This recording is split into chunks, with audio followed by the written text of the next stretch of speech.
It comes as a surprise, particularly for those visiting China with communistic sympathies, that in practice it's irrelevant whether you might have complete personal agreement with the official views on topics deemed sensitive, like the socialism, current leaders, national developments, international policy, Tibet and other perimeter territories, Tiananmen Square, 1989, or any historical events. The denial of individuality means in practice you also can't talk about it, and instead everything, including you, is subject to stifling and mistrust.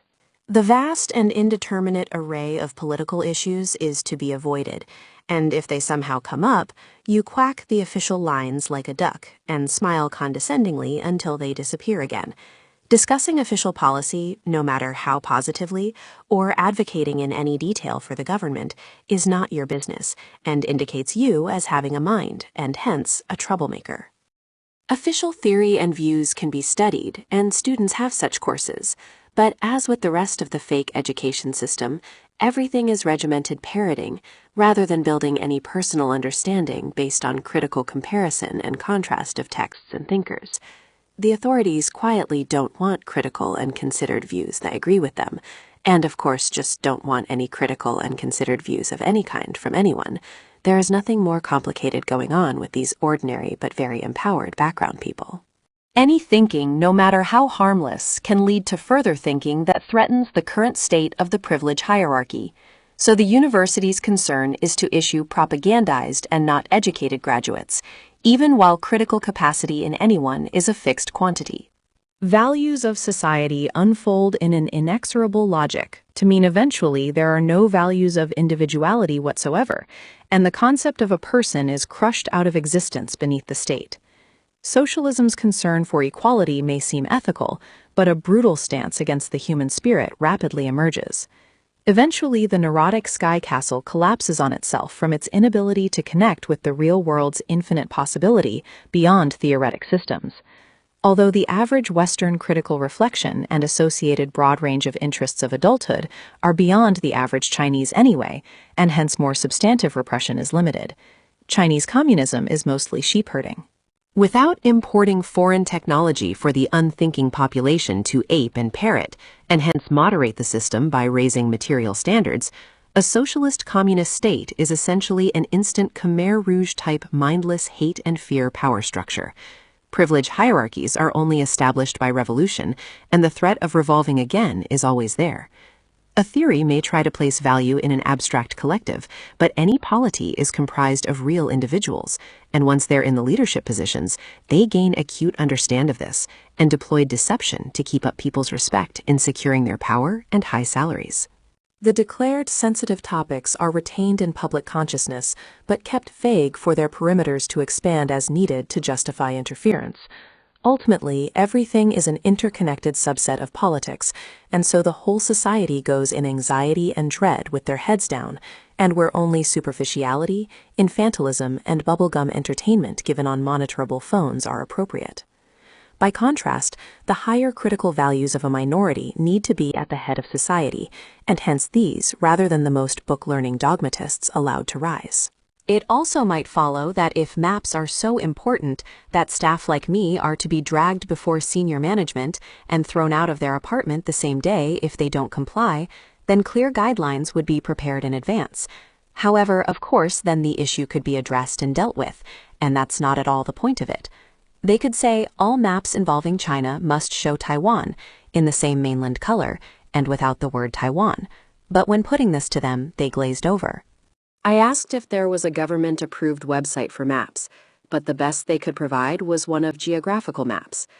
I explained there are no government-approved world maps related to the courses I'm supposed to give, including for English-speaking territories, the British or other empires, Captain Cook's Australia voyages, American emigration, coffee-exporting countries, and a million other maps and charts. Then their approved world geographical maps ludicrously have the Pacific Ocean in the middle, with the landed hemisphere extremely foreshortened around the edges, just so that China is near the center, as more developing world maps daftness. On regular landed hemisphere maps, China in the far east is balanced by America in the far west as equally distant from the center. The censorship of anything with the most remote potential to challenge the status quo must also apply to Chinese ideas of the rest of the world, as may be compared with their equivalents at home, and indeed my British culture slide selection had a following discussion slide often asking about this. Foreign staff are officially supposed to discuss their culture, but this runs into trouble because interaction with the wider world shows the extent of domestic absurdity which the Beijing education policymakers, with their benighted confidence in their culture and system, weren't expecting. They want me to somehow speak and present while researching courses via a semi-legal VPN to reroute the international internet around the state's blocking, along with its blocking of printed material entering the country. But then the education institution and local CCP concerned get worried about the critical thinking, or at least cognitive dissonance possibilities implicit in it all. Even criticizing opposing Western systems and governments is proscribed, out of the concern that the same process doesn't stray towards China. Yet most of the thought crime repression is coextensive with the people's limitations, while, at least at this historical time, the shepherding works for the redeployment of mysterious foreign technology and modernity as produced necessarily by cultures prioritizing freedom of thought and analysis. There is also perhaps a more complex master-slave relationship than in the West, where most of the time the Chinese go with rather than criticize the government to keep the whole ship afloat. Then the system has a mature understanding that if the government's side of its bargain with the population doesn't seem to be met, and the country isn't moving in the right direction, then the people may indeed cause major trouble, as they've shown across history. However, in one-party socialism, as in the dynastic monarchies, the rulers directly equate themselves with the entire culture and concept of the country. Indeed, the PRC national Chinese flag, issued in 1949, is a symbol of the CCP in a relationship with the people, whereas a Western political party trying to put its logo on the national flag and insinuate that it's essential to the country would be laughed at. The PRC, meanwhile, keeps an unsteady relationship with the thousands of years of prior non-communist Chinese history and culture. Any government represents its country to some extent, but the CCP as the PRC one-party state and its subtle valorizing of the power hierarchy further presupposes that patriotism for China must be through itself. There can be no enthusiasm for China that isn't enthusiasm for the CCP, including its policy on Taiwan, and thus people are tricked into joining the party. Whereas national days in other countries celebrate dates of foundation or independence without reference to political parties or politics, China's day is a swell of regard for the CCP as the socialist PRC, with these taken via a descent into psychosis as the essential expression of millennia of prior Chinese achievements. 1st October 1949 was just a regular violent change of a country's ruling party, and now any kind of critique of the CCP for improvement of China outside the CCP's terms and policies is deemed unthinkable or criminal.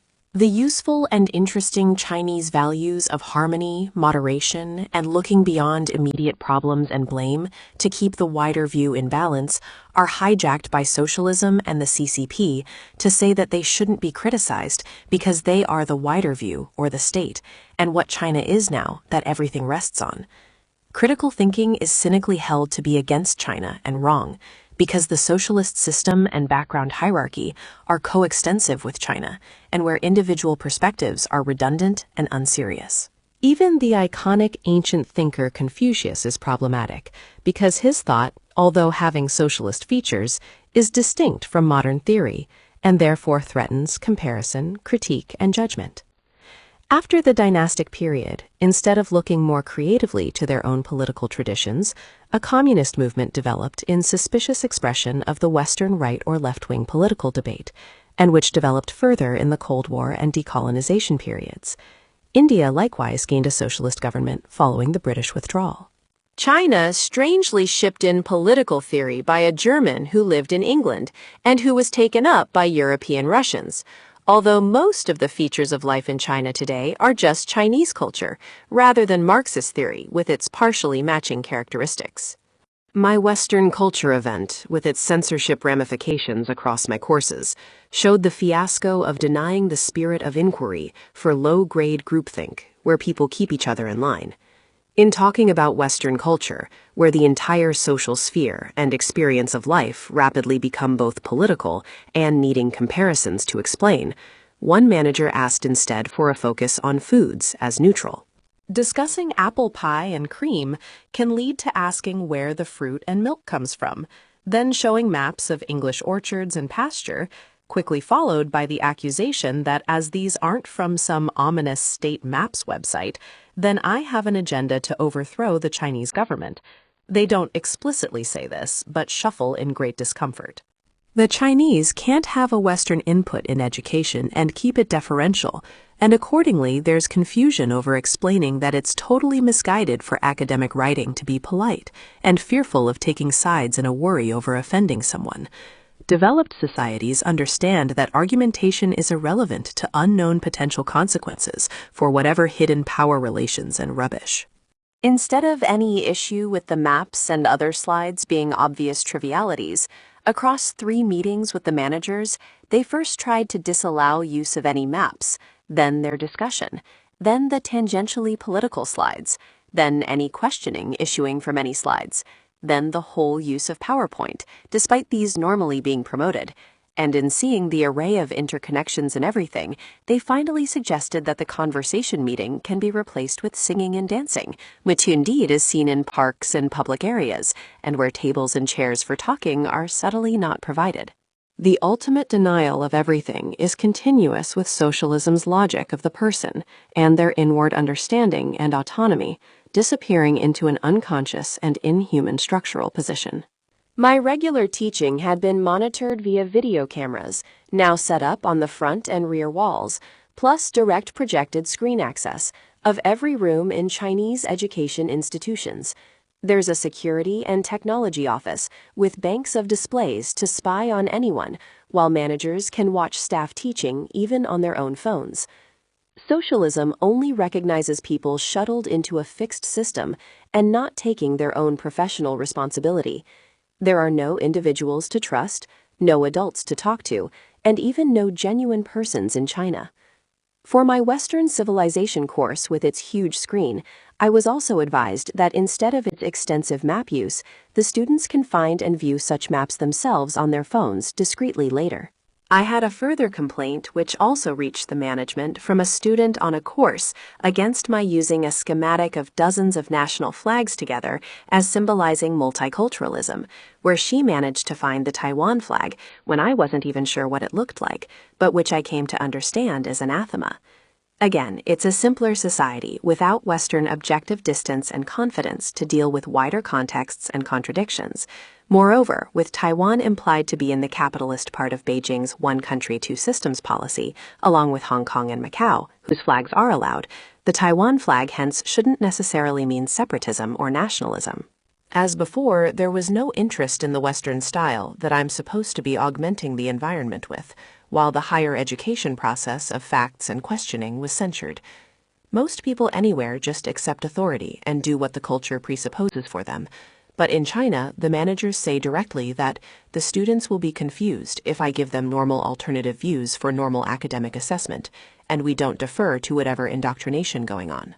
As also in the West, the education system is firstly for selecting for students showing the most rationality under existing paradigms, and least wider criticality, as making the most efficient but least troublesome workers for the existing hierarchy. Formal education at any level only provides scant outline help towards any meaningful learning, where instead personal curiosity and experience is primary. The hierarchy really hates genuine personal development as empowerment of the lower and potentially usurping tiers, with lecturers expected to accept the idea of analysis generally as subversive, or at least disharmonious, while students are always extremely reluctant to speak out in any way or ask anything back, something which often stresses Western staff. I can provide discussions with obvious contradictions that demand urgent response, and no one in the room will speak, even while understanding I'm a foreigner and not part of their world. They regard even debate topics very well known in the West as remarkable novelties, and there's a high level of attention for them, but along with the notion, often plain on their faces, that ordinary people asking questions is basically weird, presumptuous, and silly.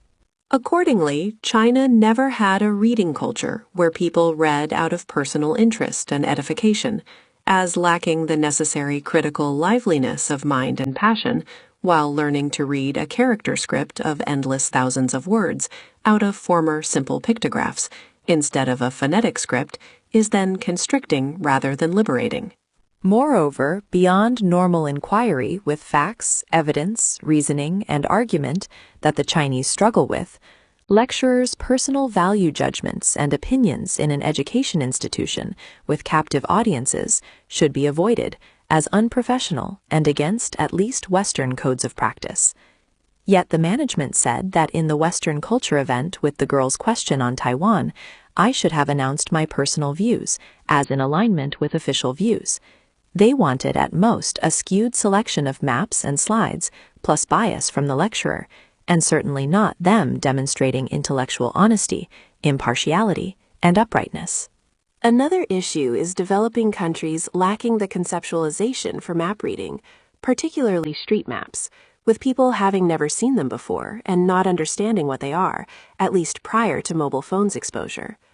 The abstract thinking involved is beyond their society and culture, while they don't know how to give or receive directions, and when asking them for help, they'll instead walk with you disconcertingly to your destination.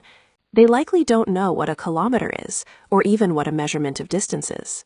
Then, in developed countries with the ready understanding of maps and governments they're not important, whereas in undeveloped countries with the mysterious aura of maps and governments they're regarded with excess importance and potency. The Chinese have gone from a medieval subsistence farming condition in the mid-70s, just 50 years ago, to a high-tech state without ever gaining map-reading skills, while electronic direction finders align with blind following and deferring personal thinking to another agency that's assumed to know better. Then an individual mind understanding places as points on a map connotes a developed model of their world and hence wider personal maturity. So the authorities engender further confusion over and falsification of maps to circumvent them providing better routes to places, translating into critical thinking providing better routes to places. Maps are for orientation, and so need to be disoriented. The socialist requirement of permanently dependent minds results in the behavior of infants shown by adults of denial of reality, pretending, fantasy, and tantrums, as exampled in their Taiwan non-issue. Also, socialism being all-embracing and unable to deal with issues within or deemed to be within itself is continuous with a baby's inability to properly separate external reality from its internal mental world, and hence understand maps as objective and not having to worry about them. China is in a psychotic withdrawal from the world as its socialist theoretical contrivance tries violently to force reality's diversity and infinity under itself. The dim-witted response to maps is further part of the Chinese difficulty in making sense of any symbolic information, including on charts and graphs, and with foreign-prepared international English exams also understanding this and specifically testing students for it. Maps' basic functioning and hence an easy, normal response to them escape the Chinese, and hence, as in the Western culture event, they instead take irrelevant, useless details on them to be important. These are simple people with limited representational mentality generally, in a culture never having prioritized or normalized it, and recently out of poverty. Maps are among the many persisting incongruent and salient elements in their new world that they've just shipped in, and parallel the cluelessness over writing in English and other phonetic languages, likewise shipped in, as not being just casual speaking written down, but having emergent complexity, allowing far greater abstract thought and depth of content than Chinese language. They have no experience of the existence of either abstract symbolic or abstract linguistic information beyond the levels in their own culture and language, and hence even the most capable students have great difficulty no matter how much I explain. Modernity is a Western cultural and ethnic product, and nothing to do with China, where there's a complete lack of its grounded understanding, and instead with people either only following instructions coming down and not doing things for reasons they can perceive themselves, or otherwise botching and whitewashing. Values of individuality are superior to values of society in all cases, but authoritarianism and a command economy, despite Marxism being from Europe's intellectual tradition, fit with the Chinese needing shepherding more than other groups, plus with their internal control issues from the large geographical and population scales. Hong Kong showed that individualism indeed works well for the Chinese and their industrious capitalists, even while they respond better than most to collective organization. Moreover, the sight of Hong Kong's success likely led to the U.S. allowing the mainland communist takeover after the Japanese withdrawal at the end of World War II to keep it down, and the U.S. unchallenged in the world, as already being certain of its political system's primacy. The U.S. further declined to assist renewed KMT aspirations during the Cultural Revolution chaos of the late 60s, before other factors impelled facilitating the PRC's modernization from 1972, with American President Nixon's visit and its formal recognition of the PRC over the ROC in 1979. The mainland ROC Republican period, 1912 to 49, was an unsuccessful fragmentary interlude, following incursions from technological Europe, between the 21 centuries and 8 main dynasties of monarchical rule, and the modern socialist state, with similar strong central administrative conditions and hierarchy. However, as Hong Kong and Chinese-majority Singapore, plus Taiwan, for example, show, systems prioritizing values of individuality are still preferable, as better allowing for the more capable to rise to the benefit of all, rather than only the same average, less conscious and uncritical minds, as providing fearfulness and scheming. The West and its systems have serious problems, but the entire modern world comes only from there. And today, alongside China, there are only 4 other smaller countries officially maintaining communism and with limited economic success.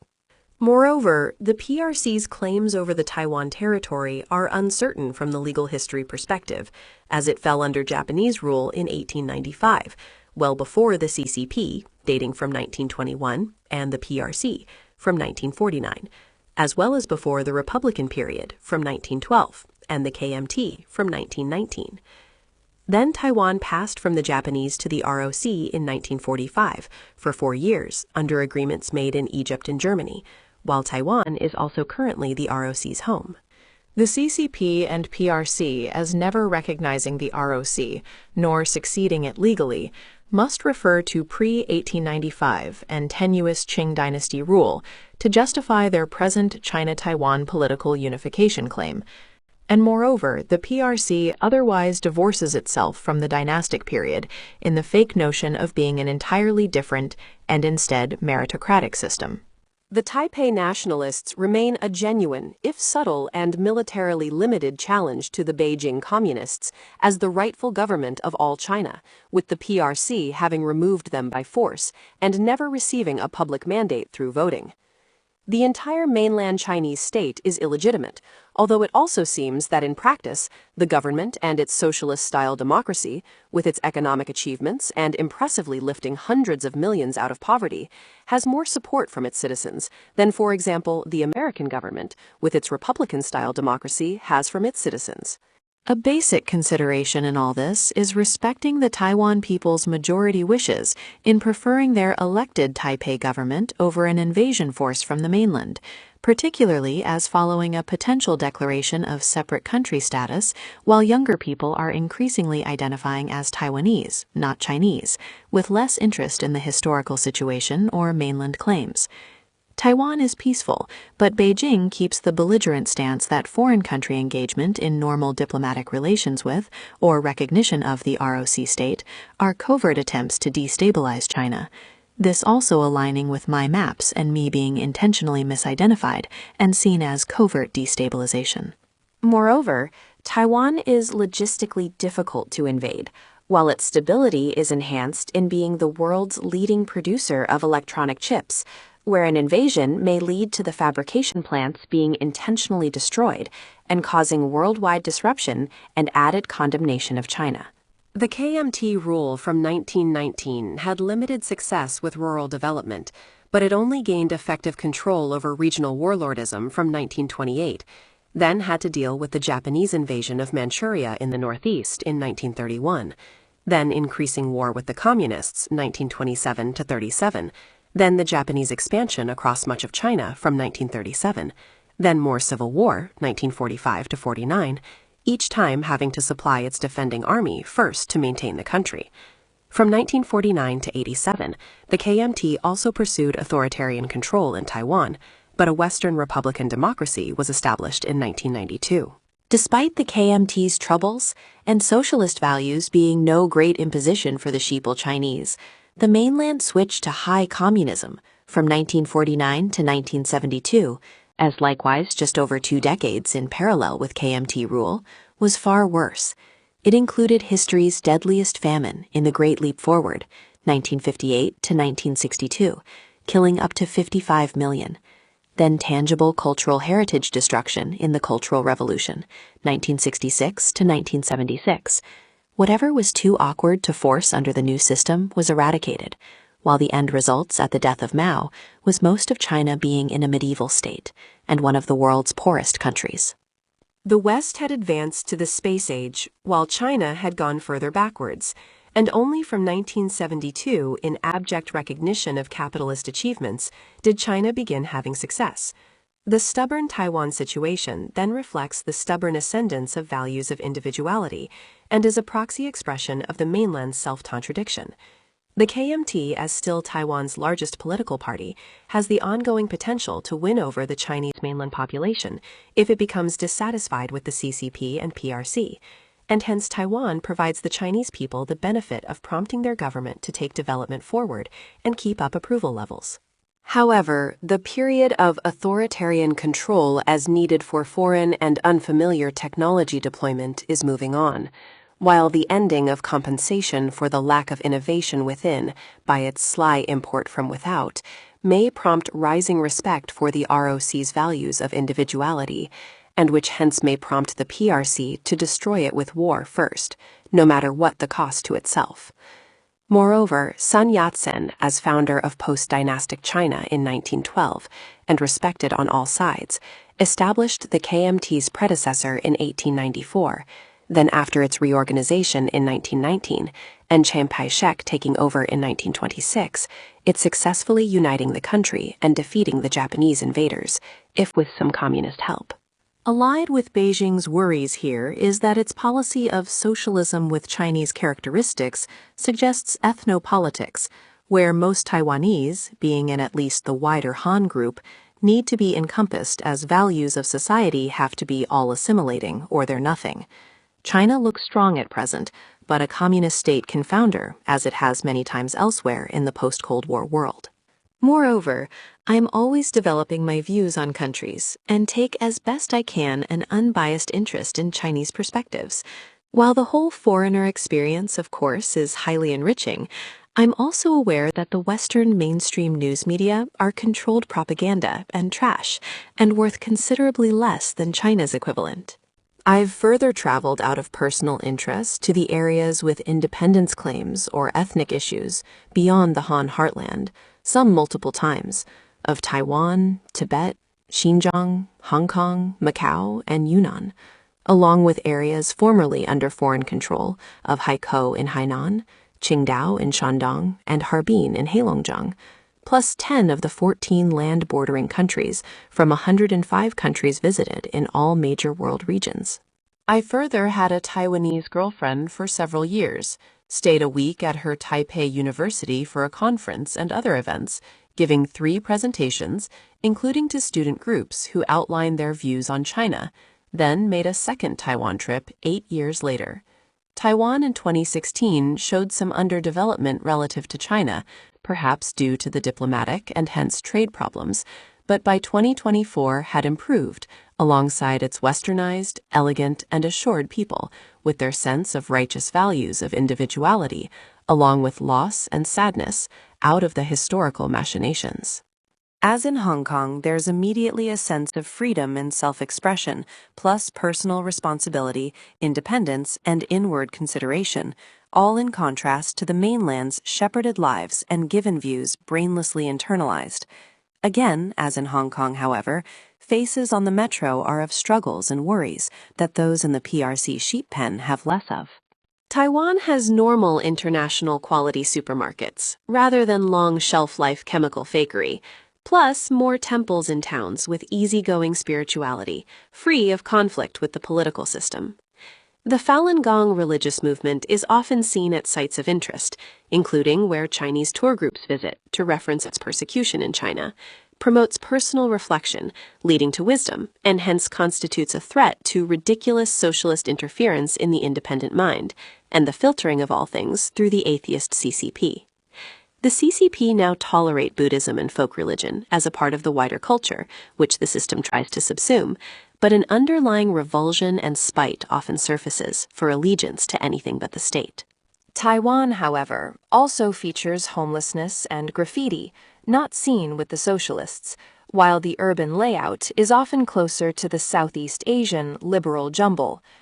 Then the greater repose and sophistication in demeanor may have origins in the Japanese period, while straight thinking and direct problem-solving still don't compare with Western, and there's revealing bad English on signage, similar to China.